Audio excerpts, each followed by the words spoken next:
澳大利亚周三宣布，该国维多利亚州与中国此前签署的一带一路协议已被联邦政府取消。澳方称这一协议不符合澳大利亚的外交政策，中方对此表示强烈不满和坚决反对，已经向澳方提出严正交涉。中国外交部还表示，敦促澳方立即撤销错误决定，否则中方必将坚决有力回应。中国驻澳大利亚公使王希宁周三警告，中国不是一头奶牛，任何人都不应该抱有在中国正值盛年时挤他的奶，然后在最后密谋将他宰割的幻想。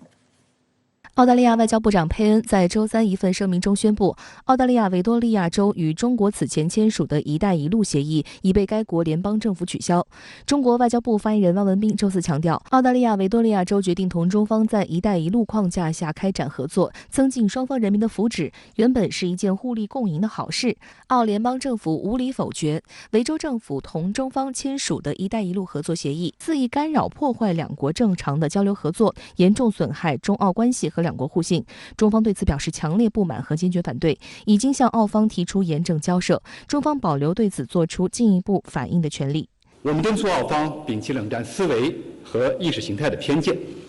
客观理性看待中澳合作，立即纠正错误，改弦更张，不要在错误的道路上越走越远，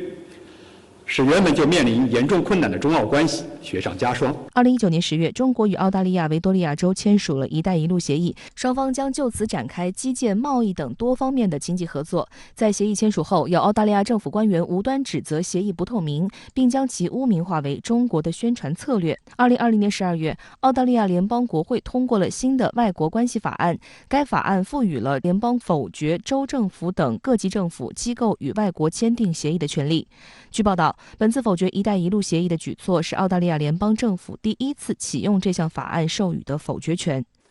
取消这一协议对我方的在经济上的影响是有限的。基于目前中澳关系恶化的现状，中方对现阶段实施协议搞这个深度的合作本来就没有抱很高的期待。但是从政治和外交上来看，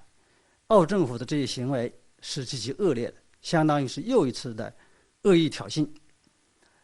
也暴露了这些行动也暴露了澳方包括莫里森在内一干官员希望改善中澳关系这种表态的虚伪性。对于撕毁与中方一带一路协议，澳方毫无悔意。澳大利亚外交部长佩恩表示，取消一带一路合作协议的原因在于其不符合澳外交政策，并非针对任何特定国家。相关决定旨在确保地方政府的行为与澳国家利益和外交政策相一致，符合澳法律和国家利益。实际上，澳方审查了1000多项协议，最终决定撤销4项，其中同中方签署的协议就有2项。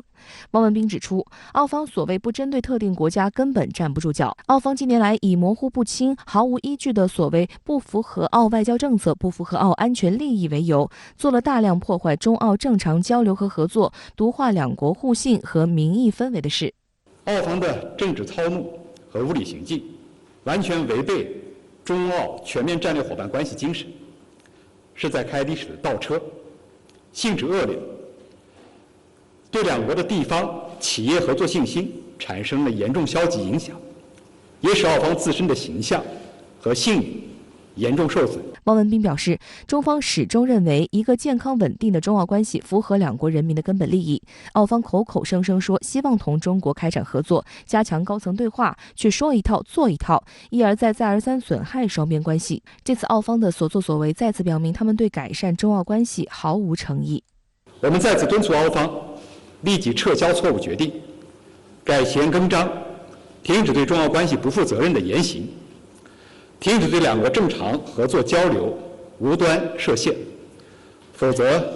中方必将坚决有力回应。作为中澳关系不断恶化的一个缩影，近期中国神华能源放弃了2008年开始的澳大利亚沃特马克煤炭项目，称这一决定反映了经济和社会环境的变化。而实际上，神华放弃澳大利亚煤炭项目与新南威尔士州政府3番5次的使绊子，使得中国神华在澳大利亚沃特马克煤炭项目的推进艰难有关。从2008年中国神华获得沃特马克区探矿权至今，已经过去了12年，期间间，新州政府多次变卦，致使神华的煤炭开采工作一直被拖延，勘探区面积也从最初的195平方公里被迫缩小至95平方公里。之后，新州政府又回购了中国神华剩余面积的探矿权。有分析指出，中澳两国在具体领域的合作不是温室里的花朵，必然与整体的双边关系息息相关。数据显示，中国多年蝉联澳大利亚第一大贸易伙伴和第一大出口目的地。澳大利亚2019年对中国出口1039亿美元，占其出口总额的38.2%，与中国贸易顺差高达488.3亿美元，同比增长51.1%。这一态势在2020年急转直下。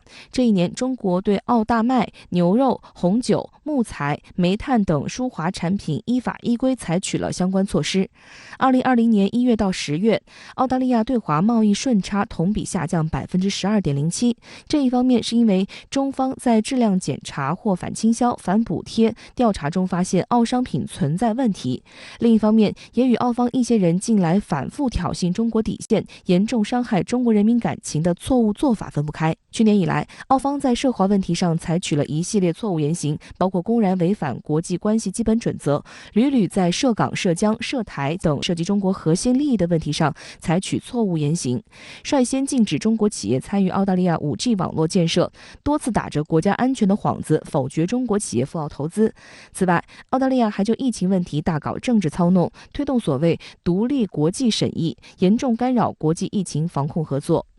目前拜登政府在全球范围内大力拉拢盟友，搞俄华联盟。澳大利亚是五眼联盟的成员，是美国的忠实小弟，所以受美国的影响是很大的。第二个因素是现任的就是县政府莫里森政府顽固坚持敌视和反华的立场，这对中澳关系的发展构成大的阻碍。三是澳国内的政界军界的亲美立场以及不友好的舆论氛围，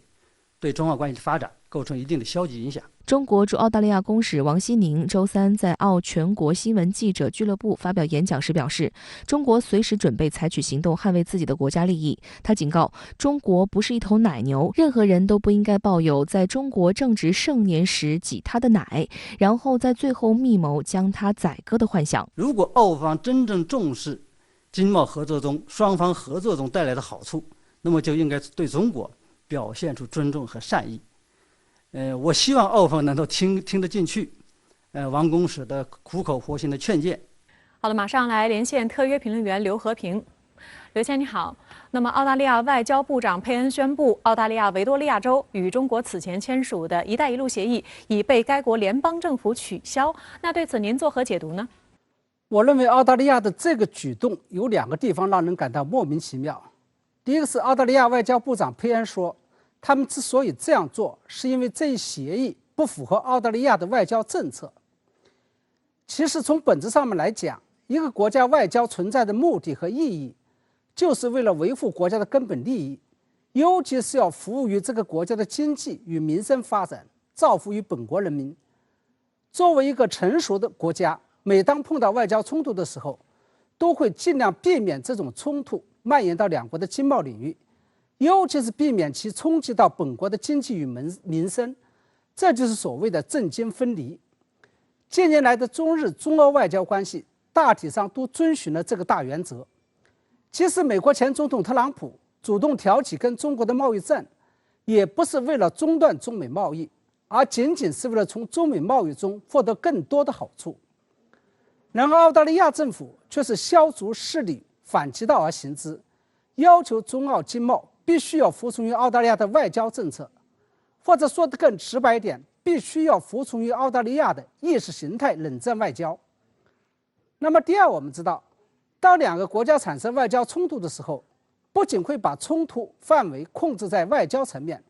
而且会控制在中央政府层面，尽量不要干预地方层面的经济交流与合作，以给两国关系留下喘息的空间。不仅如此，有些国家甚至会私下鼓励地方层面继续开展对外经贸交往。然而澳大利亚却是不惜以在联邦国会通过新法案的方式收缴了各州政府与外国签订协议的权利，也就是不惜以破坏澳大利亚所奉行的地方自治这一根本性的宪政制度的方式，来废除维多利亚州与中国此前签署的一带一路协议。从中我们也可以看出，整个澳大利亚上上下下意识形态上已经是狂热到了一种什么样的程度。